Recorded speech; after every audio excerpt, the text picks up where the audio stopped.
adalah situs megalitikum di Jorong Dusun Tuo, Nagari Limukawung, Kabupaten Tanah Datar. Dinamai dari bahasa Minangkabau yang berarti batu tertusuk. Batu ini memiliki lubang tembus di bagian tengahnya yang diyakini sebagai bekas tusukan keris. Batu Batikam secara fisik itu adalah simbol. Situs ini merupakan peninggalan penting masa awal sistem pemerintahan adat Minangkabau. Di tengahnya berdiri batu batikam yang berlubang pada batu tersebut yang diyakini sebagai simbol perdamaian antara Datuk Parpatianan Sabatang dan Datuk Patumangguangan. Pendirian kedua keselarasan adat besar yaitu Bodi Caniago dan Kotopiliang.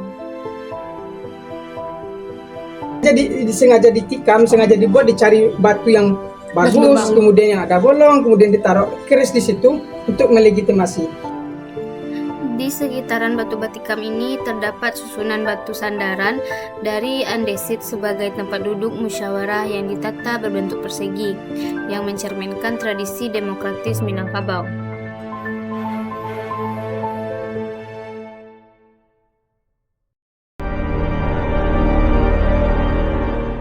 Prasasti Pagaruyung. Prasasti Pagaruyung ini berjumlah 9 epigraf. Prasasti ini berisi puji-pujian kepada raja, pembangunan infrastruktur, dan perkembangan ajaran agama. Prasasti Pagaruyung ini menunjukkan puncak kejayaan Kerajaan Pagaruyung di bawah kendali Adityawarman. Prasasti Pagaruyung ditulis menggunakan bahasa Sanskerta, Jawa kuno, dan Melayu kuno.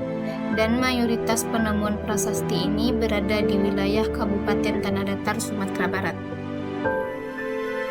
Prasasti Pagaruyung 1 atau Prasasti Bukit Gombak, di mana prasasti ini ditulis dalam bahasa Sanskerta dan Melayu kuno.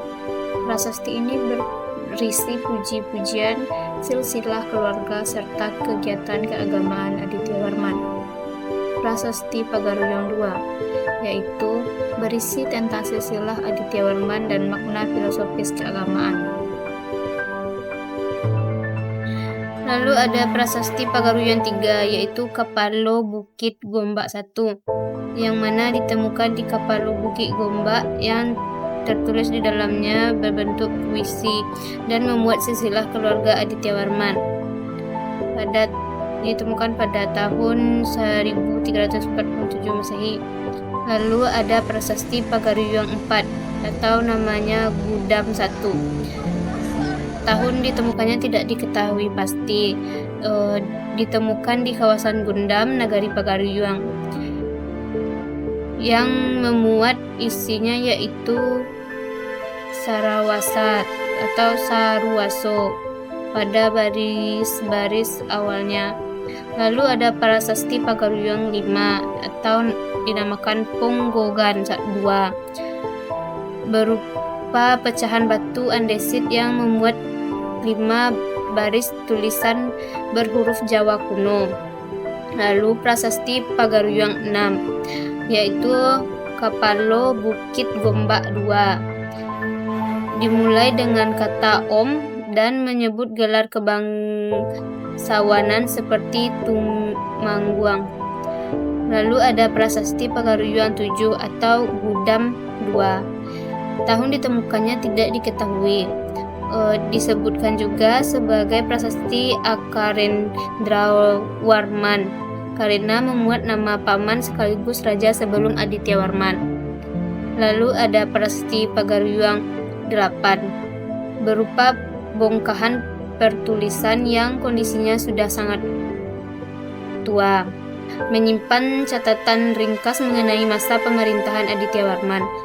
Ada Prasasti Pagaruyung 9 yang ditemukan pada 1369 Masehi atau 1291 Saka.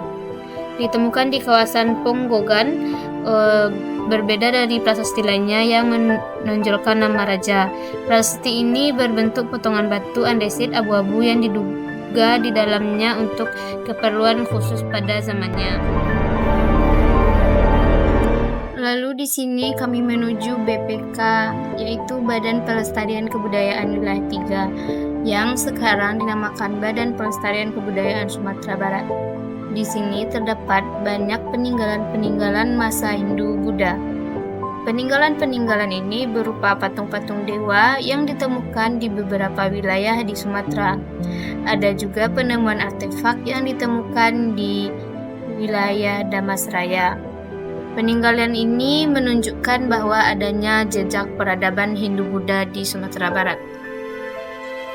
Yang mana di sini salah satunya itu ada patung yang disebut singa bersayap atau singa Bali dalam konteks barang antik atau kerajinan tangan. Dalam budaya Hindu Bali, singa bersayap seringkali melambangkan kekuatan, perlindungan, dan kewibawaan. Terdapat patung Dewi Tara atau Dewa Kuwera, di mana patung ini ditemukan di wilayah Jawa Timur. Lalu di sini juga terdapat Istana Basa Pagaruyung di mana terletak di Kabupaten Tanah Datar, Sumatera Barat, yang merupakan pusat pemerintahan Kerajaan Pagaruyung yang didirikan oleh Aditya Warman pada 1347. Pada awalnya kerajaan ini bercorak Buddha, lalu beralih menjadi Kesultanan Islam. Istana Basa Pagaruyung ini telah mengalami kebakaran sebanyak 3 kali, yang mana pada bangunan pertama hancur akibat Perang Padri, lalu bangunan kedua hancur akibat kebakaran pada tahun 1966, lalu bangunan yang ketiga terbakar akibat sambaran petir.